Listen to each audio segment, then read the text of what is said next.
Students, हमने second chapter तक complete कर लिया था जिसका नाम था लिटिल लुलू। अब हम lesson number 3 literature site start करेंगे, लेकिन उससे पहले जो लेसन का इंट्रो होता है वो हम पढ़ेंगे।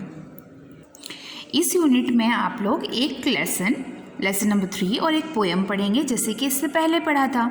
तो यहाँ का टॉपिक है स्कूल इज़ फन, यानी कि इन लेसन में और इस पोएम में स्कूल के बारे में बताया जाएगा। Dear reader, our schools play an important role in our life. School हमारे जीवन में एक बहुत ही बड़ा रोल प्ले करता है। We all have a lot of fun learning new things at school. हम अपने स्कूल में बहुत सारी चीज़ें एक ही बिल्डिंग में एक ही जगह सीखते हैं, जैसे कि read, right, play, Singh, dance etc. Let us read a story about a child who wished to go to school. ये एक ऐसी कहानी है जिसमें एक बच्ची है जो स्कूल जाना चाहती है। And a poem about going to school, और एक पोएम पढ़ेंगे जिसका टाइटल होगा Going to School. So come to the lesson number 3. Lesson number 3, the name of the lesson is Rama learns to read. Rama नाम की एक बच्ची है इस कहानी में जो कि पढ़ना सीखना चाहती है। उसी के ऊपर ये स्टोरी डेडिकेट की गई है। Reading junction. Let us read a story about Rama who learns to read and right.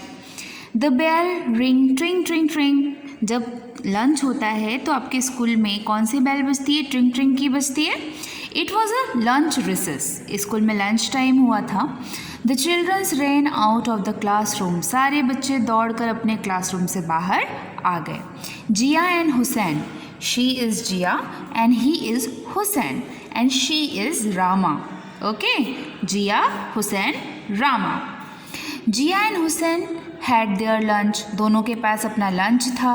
Then they ran to the play ground and started playing with the flying disc. Flying disc इसको कहा जाता है, एक plane surface जैसा रहता है, उसे आप अगर एक पर्सन से दूसरे पर्सन की तरफ उड़ाते हैं और खेलते हैं, कैचिंग खेला जाता है। ठीक है, तो जिया और हुसैन ने पहले अपना लंच कंप्लीट किया, उसके बाद प्लेग्राउंड में जाकर फ्लाइंग डिस्क खेलने लगे। इसे फ्लाइंग डिस्क कहा जाता है। Then the disc flew and fell near a wall.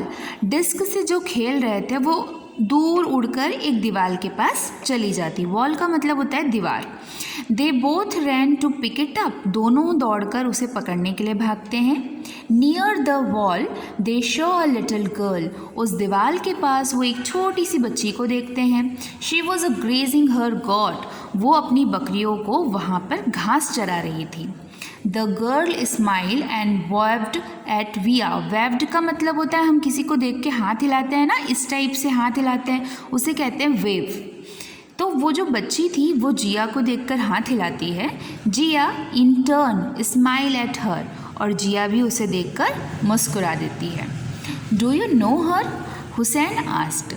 Hussain Jiya से पूछता है, क्या तुम इसे जानती हो? Jiya said, yes, she is Rama. Her father is the security guard in our apartment.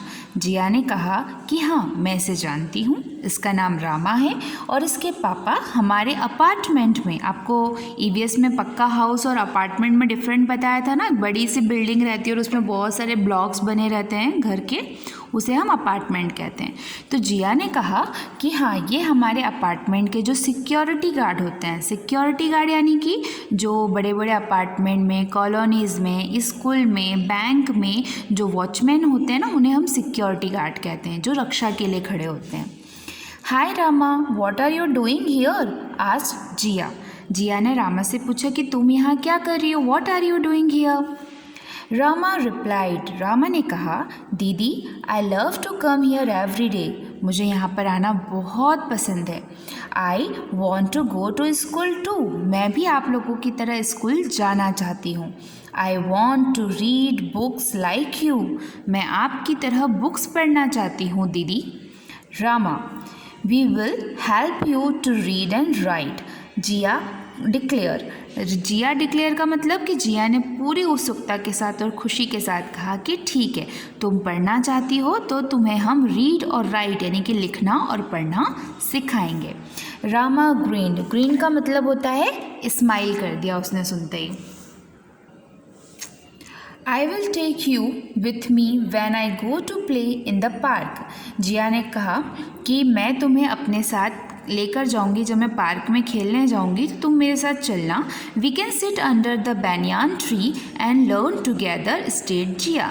Jiya ने कहा हम वहाँ पर बैनियान ट्री, बैनियान यानी कि बरगद के पेड़ के नीचे बैठेंगे और वहाँ पर पढ़ेंगे. Soon the bell rang again. अब लंच ओवर हो गया तो बेल वापस से आवाज़ करने लगी. Jiya and Hussain ran back to their classroom. जैसे ही घंटी बजी वापस से लंच ओवर होने की तो जिया और हुसैन दौड़कर अपने क्लासरूम में चले गए. Jiya taught Rama to read. Jiya read करना यानी कि बुक की रीडिंग करना रामा को सिखाती थी. On some days Hussain would help too. और कभी कभी हुसैन भी उनकी हेल्प कर दिया करता था. He taught Rama to write. और हुसैन रामा को लिखना बताता था कि लिखा कैसे जाता है. ठीक है, जिया उसे पढ़ना सिखाती थी और हुसैन उसे लिखना सिखाता था. रामा ब्रॉड राइब गावास. राइब गावास का मतलब जो पके हुए जाम होते हैं, गावास को हम जाम कहते हैं.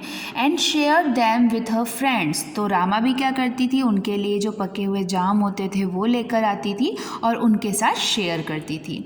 जिया and Hussain enjoyed the guavas before going home. और वो लोगों का डेली का ये रूटीन हो गया कि पार्क में मिलते, जिया और हुसैन रामा को पढ़ाते और रामा उनके लिए जो जाम लेकर आती वो लोग खाते और फिर घर जाते. Soon Rama learn to read. और बहुत जल्द उनकी मेहनत से रामा को पढ़ना आ गया.